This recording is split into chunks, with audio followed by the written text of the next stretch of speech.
Today we are going to discuss about various protocols used on networks.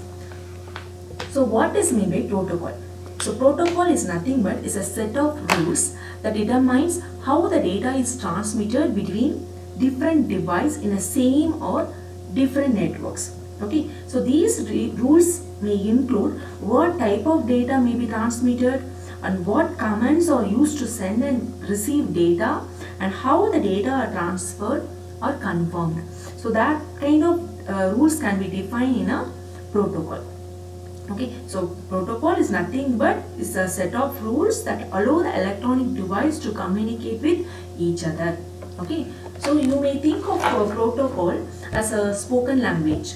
Okay, so each language has its own rules and vocabulary.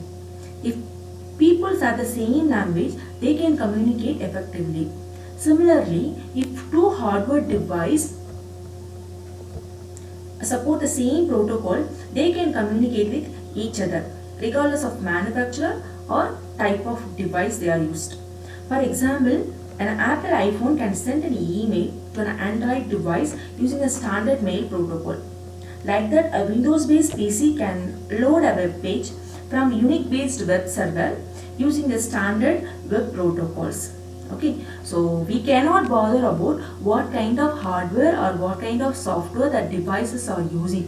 So okay, that is a protocol. Protocol is a set of rules they are following for communications. Okay, next we will see the next who are defined and publish the networking protocols. So there are some of the groups who define and publish the network protocols. First one is IEEE, that is Institute of Electrical and Electronics Engineer, IETF, Internet Engineering Task Force, then ISO, the International Standard Organization, then ITU, the International Telecommunications Union, then W3C, that is Worldwide Consortium. So these are the people who define and publish the network protocols for communication. Okay. And next we will see the categories of protocols. Okay, so the protocols may be broken up into following four categories, that is applications layer protocol, transport layer protocol, internet layer, then data link layer protocols. So they many protocols are comes under these layers. So these are the main use of these protocols. Okay, in applications layer we are using HTTP, IMAP, that is Internet Message Access Protocols, FTP, File Transfer Protocol, SMTP, that is Simple Mail Transfer Protocol. So these are the protocols that comes under this applications layer. In transport layer, TCP and UDP, that is Transmission Control Protocol and UDP protocol. Many other protocols are there. These are the main uses of these protocols.